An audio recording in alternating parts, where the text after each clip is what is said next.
Welcome to E-commerce with Coffee, a podcast powered by Amber Engine, where we share e-com secrets for brands over your favorite brew.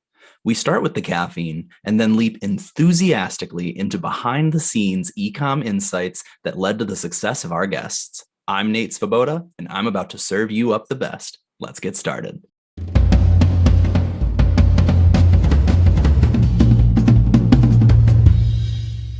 Hey, everybody. Welcome to this episode of E-commerce with Coffee.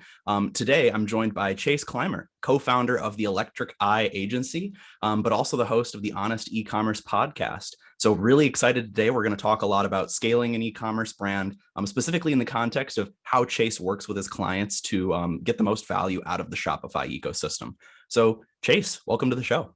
Hey, thanks for having me. What I do want to point out, though, is we're going to talk about scaling brands, and this is like a framework we use, but it's a framework anybody can use. So, I'm not saying like you're beholden to working with us. Like anyone can use this framework. No, hey, absolutely. I'm really excited to pick your brain a little bit and be able to share some tidbits of your knowledge with our clients. Chase, great. In the name of the show, want to start out. You are one of the most energetic people that I've spoken to so far. Caffeine must play a role in your life. A little bit, yeah. I have 2 cups of coffee every morning. I used to have a lot more when I was younger. Didn't have a limit, but nowadays I have to limit myself because I won't be able to sleep. That's absolutely fair enough. And we actually we were just waiting a couple minutes ago because you were actually getting your cup of coffee ready. Yeah, I got it right here. My baby Yoda. I love that. That's awesome. Well, hey, Chase, we've got a lot of stuff to dive into today, but I think we do need to call out something that's obvious. A lot of our listeners are probably doing this on Spotify or Apple Music, but if you are one of the people watching the YouTube video, you may notice the little rivalry Chase and I have going on here. I have never, ever once asked somebody to wear an Ohio State shirt, but I did feel it was pertinent to ask Chase, if for no other reason than the comedic effect. Yeah, it came up during the pre-interview, and we thought it would be funny. And I was like, you know what, I'm gonna wear an Ohio State shirt. He's like, well, I'm gonna wear my Michigan jacket, and I was like, let's do it. It's not a true rivalry if we're not constantly ripping on each other. Exactly. Cool. Well, Chase, you started the Electric Eye Agency with your co-founder a few years ago. Would really love if you could just kind of open up the conversation, tell us a little bit about yourself, about the agency, and how you got started doing all this. Yeah, many moons ago, I was in a punk rock band. That did not pay the bills. So to pay the bills, I was taking up odd jobs in digital marketing. I was doing a lot of fun stuff back then, jack of all trades, master of none. But I slowly got more and more into marketing, into advertising, and then kind of into strategy. And when we kind of like hung up our hat with the band thing, I went straight into full-time freelancing. And around the same time, my business partner, who funny fact, we met because we did the album art for my band together. He had left his e-commerce brand, and he was out there freelancing. And I was years ahead of him and did the business side of freelancing, and I was helping him try to avoid mistakes and all sorts of stuff. And we just happened upon kind of tag teaming a bunch of these projects together. He'd rebuild a Shopify store and I'd come in and help with the marketing and advertising end of it. And funny enough, we were like, hey, do we want to start an agency? Do we want to do this thing together? And we were like, no, not really. Like, let's just do our own thing. 6 months later, we had Electric Eye. We were only working with Shopify brands. It happened all so fast because we realized we had struck a nerve. We had struck a chord in the market. We had found something that was fun and it worked. And there was people out there that had a true need and we could help them. So that's kind of how things got started. Fast forward to now. We're a team of 6 full-time, got a bunch of contractors that are kind of on the bench to help out for overflow work. We're basically just designing beautiful Shopify websites that are highly optimized to raise your conversion rate and raise your average order value. And then we help drive more traffic to those sites to essentially pour gas on the fire. So what has been your favorite part? Obviously, I know you've been doing the agency for, I think you said 5 to 6 years now. What's been your favorite part about being off on your own and being able to kind of, be your own boss and then manage the relationship with your clients? Well, nobody on the team has a traditional agency background, which is like a pro and a con. So I'm a nerd, and I think the fun part for me was learning the business side of things. Like a lot of what we do at the agency is, it's repeatable. It's like we have a framework around what we're doing now, and that's not where we're not breaking process there very much. We're always evolving, we're always iterating, we're always getting better. But where I'm spending a lot of my time these days, and I'm just learning just like the ins and outs of business and like true sales, true like service marketing. And it's like a whole different monster than what we're doing for our clients. And that's really exciting. And it's just fun to learn. And it's just, like our goals as a business keep evolving and we keep moving what that goal is. So it keeps making me excited about growing the business and doing fun stuff. Yeah. And then my understanding is that the podcast you started up, Honest Ecommerce, which I've listened to a bunch of your episodes, really, really good show for anyone who hasn't checked it out before. I know that that's meant to be kind of like the content arm or like the content machine for the organization. What got you started in that?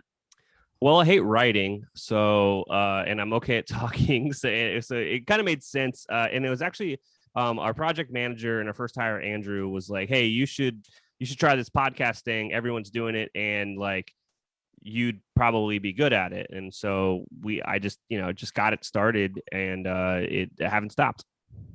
Hey, fair enough. They are really, really good. I love the 15-minute unprepared episodes where it's just like really, really quickly distilled insights about a bunch of different topics. I mean, I have a bunch saved into my is it new episodes or my episodes, whatever the verbiage is on Spotify. Yeah. But we actually really like those. We actually just sunsetted those recently. We're focusing on the main episodes now and like retooling our whole social engine. Again, iterating upon things, looking at the data, seeing what we want to do. But yeah, always just getting better with things. That's pretty much it with business. Just always be better. Hey, fair. Yeah, we can just end the interview right there. Right. Well, so Chase, I've heard you talk in a couple of your other interviews, and you alluded to this a few minutes ago, right? About, your brand scaling framework. And I know that you said that this isn't necessarily just specific to Electric Eye Agency, but talk us through how you would begin working with a new brand that, signs on as one of your clients. Absolutely. And what's funny is you're talking about the beginnings of the agency. And we're working with a copywriter right now, and we're working on kind of our client avatar and all this like agency marketing mumbo jumbo. Anyways, so I'm telling her this story, and I was like, now that I think about it, we've been doing this thing, like this process, since we started the agency, and it just evolved and became better. And so, back then it was kind of, in my head, I was referring to it as a 1-2 punch. Like, we're going to make your website work better before we send traffic to it, and then we're going to send traffic to it, right? That was like the simplified version back then. Now we use certain KPIs and metrics that we want to measure, that we find that we just are pretty much tying all of our projects back to. So what is the brand scaling framework? Framework's basically, just a top line strategy. It's not really down in the minutia of like the tactics. Those change for every single client because your product's different, your customers are different, your marketing's different, your industry is different. Like, so all those things affect what you're doing, like for the minutia of it. But overall, it's basically, this is definitely for brands that have data. If you don't have data, this won't really work. If you don't have data, you're in the startup phase. And you should just focus on like, how can I get sales? That's like, you should just put your brain down, like head down. That's all you got to worry about. But this is now like, how do I optimize things? So I would say, everyone's going to want like a number around this. So this framework kind of works. Is $500,000. Let's just say that, like, if that's like your yearly gross, like that's probably where this can kind of work. It can probably work a little bit each way. Definitely can work more, like if you're going more up market, more higher, like yearly sales. But lower, it gets a little weird. But anyways, so the 3 KPIs that we care about: average order value, conversion rate, and sessions. And we use those terms in that way because those are the numbers that you can literally just find in the back end of your Shopify store. And obviously, like, we're Shopify specific. This will work for any e-commerce company. And actually, it'll work for B2B or SaaS or anything like that if you find just the comparable numbers for your industry. So what we focus on first with every client is we are taking a strategic look at their website, at where their traffic is going, the user experience of their website, and kind of what's happening in that customer journey. So in brass tacks, what we're looking at is like, is this thing optimized to convert? Like, does it suck? Does it confuse me? Where is it broken? Where are the holes in this funnel? Like on the actual literal website. And 9 times out of 10, we're redesigning the website for our clients. And the reason being is most of the time in the Shopify ecosystem, when you get to that point around like $1 million a year, you're usually using an off-the-shelf theme, which I think everybody should do until you can see like $1 million a year on the horizon, use an off-the-shelf theme. It's perfectly fine. But once you see that thing, maybe it's time to start thinking about getting something tailor-made for your brand. And the reason being is it's going to be way faster than any theme off the shelf ever will be. It's going to be tailor-made to the experience your customers need to purchase your product better, faster, more, all of that stuff. Well, if the agency that's doing it knows what they're doing, it's just going to be better in general. And the reason why these off-the-shelf themes get a little bit slower is because people, it's something with the Shopify ecosystem, and it's like there's an app for that. So people are testing all these apps, but what they don't know is when you install an app, it's installing another JavaScript call. And when you uninstall that app, after the test, you're like, I didn't like that one. It doesn't uninstall that code.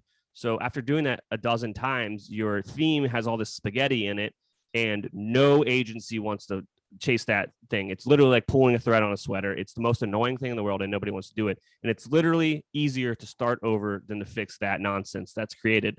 So that's usually why we're doing a brand new site. And also the other advantages I just listed, and a whole bunch of other ones that I'm not really going to get into. So that's the first step here. It's like, we're going to make a better website. We're going to build a better experience for the customers. Again, this is all about the customers, right? So why are we building a better website? To raise the conversion rate and raise the average order value. So the conversion rate, there's very obvious stuff that you need to be doing. Just don't break the patterns of the internet. And this, again, it goes back to like, it's very specific to the product and to the customer and to like the market. So like, I can't give you very tactical advice about your specific brand right here, and I wish I could. But if you think that you fit the mold here, just reach out, and I can give you some very specific advice. But conversion rate, basically, you want to make the customer experience better. You want to make the customer journey make sense. All of that about the conversion rate is kind of like, that's what you're doing in the first part. And then the second part is, while you're rebuilding this website, it's the perfect time to tackle trying to raise the average order value of your products. Like, that is just instant return on ad spend increaser. It's like the best thing ever. And while you're rebuilding the website, it's the best time to think about this, because there are a lot of apps in the ecosystem again. And basically, you're going to see a theme here is, don't use an app unless it's literally necessary. And a lot of the apps that exist in the ecosystem are jarring, and they take your traffic, they take your potential customers out of the experience of your website, and they go, whoa, like, this is trying to sell me. People don't like to be sold. They like to buy. They don't like to be sold. And there are more subtle ways that feel like they should happen that you can build into the customer experience of your website, that you can literally build into the theme of your website, that feel like they belong, that match your branding. It all looks good. All these upsells, cross sells, promotions, bundles are like the number one way to increase your average order value. You can build those into the theme and have them make sense for the experience in an effort to increase that average order value. So, doing all that, building a new theme with all these things in mind and the strategy behind it, that's phase one of what we want to do at Electric Eye. I just said a whole bunch of stuff. So what do you got for me, Nate? What questions? Well, no, I mean, so that all made sense to me. And what really, really stuck out to me there, a lot of businesses, really seem to focus on trying to get people to their website, right? And they don't necessarily spend a lot of time getting their content developed, so that when somebody gets to their website, they're not looking at, the most up to snuff version of, the content on the website, the descriptions, the images of their product listings, or whatever else the content might be. So I'd really be curious to know, why is it important for brands to have, a repeatable, scalable framework to rely on when they're trying to do, build up a Shopify website, or, really anything that we're talking about here? Yeah, I mean, well, I kind of like glossed over the important part of the numbers that we chose because the coffee hasn't kicked in. So there's a reason why, there's a method to our mayhem of why we focus on conversion rate, average order value, and sessions. It's because if you multiply all three of them together within the same period, say last 30 days is what we like to look at, it equals your monthly sales, right? Because it's the law of averages. This is all average. So now that you have a baseline to kind of compare against, Now you go in and look at each KPI and you put effort into each of them. And obviously, if it's not measured, it can't be improved. So we're measuring these 3 KPIs and we're thinking about it and we're making improvements to each of them. Because if you raise the conversion rate, it's going to raise that gross sales number at the end of that equation. If you raise the average order value, it's going to increase the gross sales at the end of that equation. If you increase sessions, it's going to increase the number at the end of the equation. If you increase all 3, it's compounding. So it increases it by a shit ton. Can I say that? It's a lot. It works very well. So that's why we focus on those 3 numbers. Back to your question though, why is it important to have a framework? Just because there's so much just noise out there in e-commerce. Everyone's telling you, do this thing to do the thing and make more money, right? But if you just do things because people say you should do them and there's no like strategy behind your decision making, it's just a shotgun approach to marketing. It's a shotgun approach to running your business, and it's a recipe for disaster. Because again, if it's not measured, it can't be improved. If you don't know what, the best thing about business is it's very simple. Once you figure out a path that works, double down on that path, double down on that thing. Literally, like run it to the ground until you can't scale it anymore. That's how you win. It's not having 12 different funnels that work. It's having one funnel that's highly optimized. That's how you win in e-commerce and any sort of business. But kind of going back to the framework at hand. So the first thing that we're doing is usually rebuilding these websites, because it's like, it is time for the brands that we work with. Our ideal clients are like at the cusp of that hockey stick growth, and we're going to take them over the edge. And we're playing a long-term game, and everyone knows it's an investment. But here's the caveat here is your website's never done. It is constantly going to be, iterated upon and improved upon. And that's just something you need to know. Like, even if you go out and drop 6 figures on a website with a great agency, you're still going to have work to do, 3 months later. It's just, a website is constantly, it's almost like a storefront that the more traffic your storefront gets, the more repairs you have to do to the flooring or to the wall or to the painting. There's always maintenance that needs to happen. But the cool thing about e-commerce and about like just the numbers and stuff, the maintenance can also just be optimizations. You can realize that there is a place to improve how your website functions within your customer journey. So with a lot of our clients, we're doing like optimizations like on the tail end of these projects forever. I don't know. We've had clients since we've had from day one, because we love improving these numbers and making it work. And then I haven't talked about it, but the third number is obviously sessions. That's the easiest. Easy is the wrong term. My business partner told me to stop saying easy. That is that's the number that most people go after first, right? So increasing sessions. What's that mean to you, Nate? That would be people that are coming to my website. Yeah. So normally what people, they just go straight into like paid traffic, Facebook ads. It's like everyone's like, well, we got to do better at Facebook ads. We got to spend more, whatever. And I'm like, that's cool, but your conversion rate is a disaster. So let me walk you through the math here of, if we don't fix underlying problems on your website and we do double your traffic, you're only going to make $100,000 more a month. But it's like, let's take the time to make your website better, to identify these issues.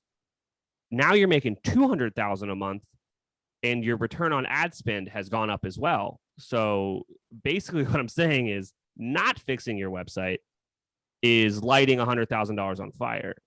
You get what I'm saying? I do. And Chase, I'm curious to hear your thoughts on this. So obviously, or maybe not obviously, I suppose that's the wrong word, but I think it can be said there's a difference between growing and scaling, right? Especially in the context of the business world. So do you think there's any difference in how, an organization would approach this framework if they are in the growing phase versus the scaling phase? And maybe if you could talk through your view on, what the difference is between those two. Yeah, I kind of touched on this before. So like, when you're saying growing, do you mean like the startup phase? Yeah. So I guess my view on growing is like, you're initially growing up your business and gaining customers, and then scaling is when you're trying to make sure you can take on additional capacity beyond what you already are at. Yeah. So my opinion on it is, again, going back to just of rough numbers just to have like kind of like a baseline of a tactile thing you can like touch and feel, and it's binary, is like going from like 0 to 1 million. I would say that's like the startup phase. And even if 1 million sounds like a lot, it's not in the context of business, to be honest. So don't get scared of that number. Anyways, so 0 to 1 million, I think that's like the startup phase. And I think the number one problem in that phase is finding product market fit.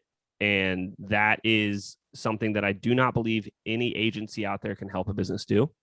And I think it's just that's when that's when a founder needs to grind and do the thing, and they need to iterate, and they need to talk to customers, and they need to try things and test and learn from what they've tried and iterate upon it and figure out what works. You may have a winning product, but your messaging might be terrible, and that's why people aren't buying. Your messaging might be fantastic, but you're getting a million returns because the product sucks. Like, you need to take all that feedback into consideration. Once you find that product market fit, I think the next step is you need to find a repeatable way to acquire customers profitably, which is super hard. Underline profitably. Yeah, you can acquire customers. You can spend $10 to make $5, and that's like a growth that I'm pretty sure that's what PayPal did to grow, is they were giving people $5 to get accounts, like way back in the day. You've seen that before too with Bitcoin apps and Robinhood. Like, yeah. It's a popular strategy because it does work if you can. Now we get into like the crazy fourth number that we don't really talk about much. But lifetime value is a whole. It's like you see these three numbers I just talked about. Cool. There's this fourth one, and it just throw those out the window. Now this guy's hanging out, and it's a whole different ball game. That one is so different for every brand that like I can't even like give you a framework to reference, because like, some brands have a highly repeat business, some have subscription models, like, so it's like very difficult to help you like figure out what your lifetime value is without the actual specifics of your business. But I just went in a giant circle and I don't remember your question. No, I was just asking about, the difference between a growing brand and a scaling brand, and if there's any different ways they should be thinking about this framework or approaching it, right? So we talked about the KPIs that, you guys focus on with the clients that you work with. Is there any difference in maybe the order they approach them? Honestly, I think it's like, don't worry about it until you've got those first two pieces of the pie figured out. Until you've got product market fit and you've got like a profitable way to like acquire new customers, just put blinders on until you figure that out. The rest of it is just noise. Once you've got those two things figured out, you should be well on your way to, hitting some good business numbers. And then you can kind of, shift your mindset towards optimization. Because here's the thing. If there's no data and if the numbers aren't there for the KPIs, if your conversion rate's like 0.1%, that's not enough information to like go upon, you know what I mean? And that's what happens when you have these startups. They don't have enough data, so you can't optimize what's not if you have nothing to base things on. So you kind of need to get to a certain point, and it's honestly just like put blinders on and focus on the bottom line, focus on sales and how to get more sales in, and nothing else. Just don't care about anything else until you start to get to a point, and you can feel it within the business. Things start to change, and it's less of a guessing game. It's more of like, it's going to work. And then you can start to shift into like, all right, like we've got something here. Now let's put some gas on this fire. Okay. No, absolutely. Now, I believe when we spoke recently, you said that maybe out of the day-to-day hands-on client work, you're more so the marketing, sales, strategy side for the agency. But as we're thinking about this process, right? When you work with clients, or when your partners, your agency works with clients, what do they generally find to be the most difficult part of this process of working with you? Not the difficult part of working with you, but of the process that you engage in. We are asking questions about things they have never thought about. And it's kind of because it's like the type of client we work with it's a smaller team, and they have a winning product, and they, a lot of what they're just like, I know it can be better, I just don't know how. We don't have the e-commerce experience, the expertise, the technical know-how of the platforms that we utilize to make it better. And so we come in and we start using $5 words they've never heard of, and then we have to take a step back and educate them on these words and be like, here's like why they work, and like all these numbers don't exist in a bubble. If like one goes up, one probably goes down, and there's just a lot of education. No, absolutely. That's fair enough. Now, we've talked a lot about the strategy, right? I want to focus on Shopify a little bit because that's really, you're the Shopify guru, right? So Sure. what do you find to be unique about the Shopify ecosystem when you're comparing it to other ones that brands might be considering? What is unique? I mean, to be honest, nothing is unique. You can do the same thing on any of these platforms, to be honest, right? Like that's not the answer anyone expected. But I prefer Shopify because it's a hosted solution and it empowers entrepreneurs to takes a lot of the sticky, nerdy BS out of the equation.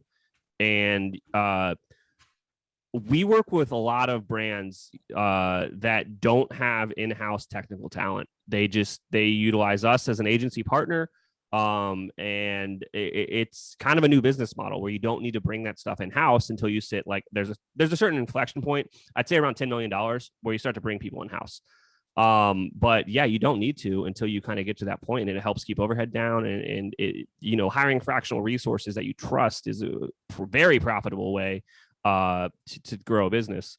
But going back to Shopify itself, I mean, it's a fantastic platform. There's some other competitors out there, and they all have their place in the ecosystem. Shopify is really good at selling a product to an end consumer. The further away you get from that direct statement I just said, the less and less Shopify makes sense for you. So that's something to consider. If you're doing bulk purchasing or wholesaling, or you got like super crazy variant product that's custom, BigCommerce or Magento might make more sense for you. But if you're selling t-shirts on the internet, Shopify is pretty sweet at that. So I think you already kind of just answered the question, but just to make sure we really round it out. So how might you help your clients identify when maybe Shopify is not the optimal solution for them? So obviously, if they have, a lot of technical resources that they can support, a more open source solution, that might be one. But, are there any other ways that you might look at that? Well, I mean, it's first and foremost, if you're using Shopify means you probably don't need to have a full-time person, but I do know brands that do. But using like a Magento or a BigCommerce, you absolutely need technical talent full-time. And these people are six-figure salaries to get someone that knows what they're doing.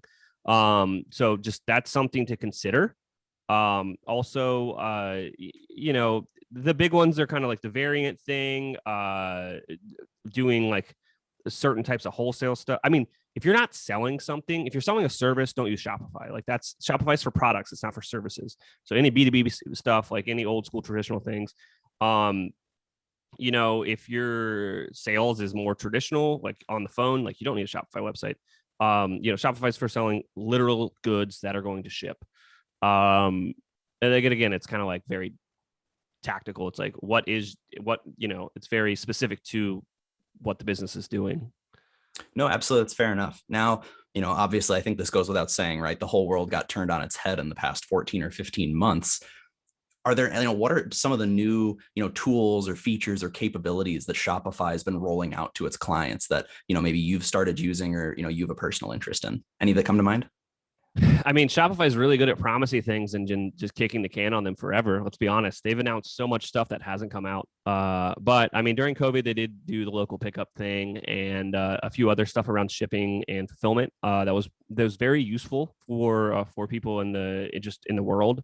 And they also did a really cool they did like an app development challenge. And I should caveat this with is we're not an app development agency, but like I'm very interested in the Shopify ecosystem. So I follow what's going on. And they did an app challenge, and like a lot of really cool apps came out of that. And one that I follow is called post-purchase promotions. And I watched this guy like make the app and then like make a business out of the app, quit his job and like scale this thing. And so like, that's cool. I think that's really cool just from the entrepreneurship angle of it. Plus the product's pretty cool too. Yeah. So tell us a little bit about, what is that tool going to do? I mean, is that the one that you're most excited for, that you said they've been maybe kicking the can a little bit, but it's, hopefully on the horizon? That's a great question. And so let me take a step back. Is Shopify is really good at selling a product to an end consumer. every other feature or function that's out there, there's either an app for it or you're going to custom develop it. Like Shopify's core product offering is very, very slim. And that's how they purposely built their business. They're really good at the one thing, and they are letting just the ecosystem build the rest of it. So the functionality that app that I just mentioned provides is upsells. So that will help raise your average order value. But kind of goes back to the thing of, we don't use them in our custom builds because we have them custom built into our themes. But for another merchant or someone that isn't ready to make the leap to something fully custom, it's a great product. Yeah, absolutely. I can only imagine how difficult that must be to have a solution to do that, because there's so much difference from company to company in terms of the types of products they offer, what might go well with one another. It's really interesting. I'll have to check that out. So if we think about your experience at Electric Eye, tell us about, your favorite client that you've worked with, or maybe one of your teammates has, that you could speak to. I mean, honestly, it isn't like an industry or like a type of product or anything like that. Our favorite clients are nice people. Like, like when you start, you're like, I want to work with Nike and Harley and like all these crazy brands. But when you run a business, you're like, I want to work with nice people. Like, I want to work with people that I enjoy getting on the phone with. What we're finding more and more is like responsive people are awesome. Just getting things done. There's everyone that works at the agency is, they're like a high performer and they want to get things done. So they don't like twiddling their thumbs and waiting on answers. They like to just go and like knock things out. So I kind of sidestepped your question a little bit, but like honestly, it's brands that like understand that like moving fast works and we can get a lot of stuff done. They trust us, they trust the process, and they're open to have conversations about decisions, and they want us to help them grow. So that's fair. I mean, my next question was going to be the most problematic, but I think we can sum that up to the ones that are not nice to work with and do take a long time to get back to you guys, maybe treat you more as a vendor versus a partner. Well, I mean, it's very rare that someone becomes a client if they are going to be kind of like that.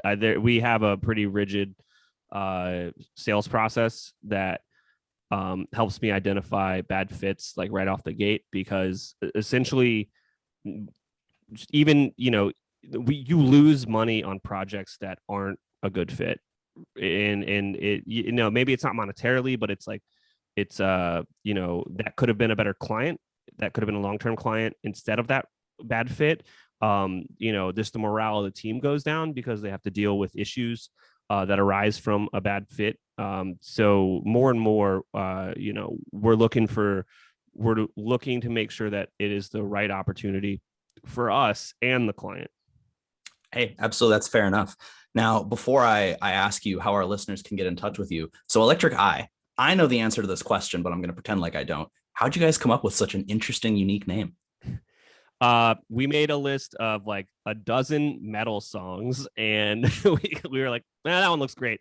And then we just kind of went forward with it. There were some like songs from Metallica on there. So we made a list of songs from the Big Four. If anyone knows what that means, hit me up. But yeah, so we ended up with Electric Eye, which is a Judas Priest song.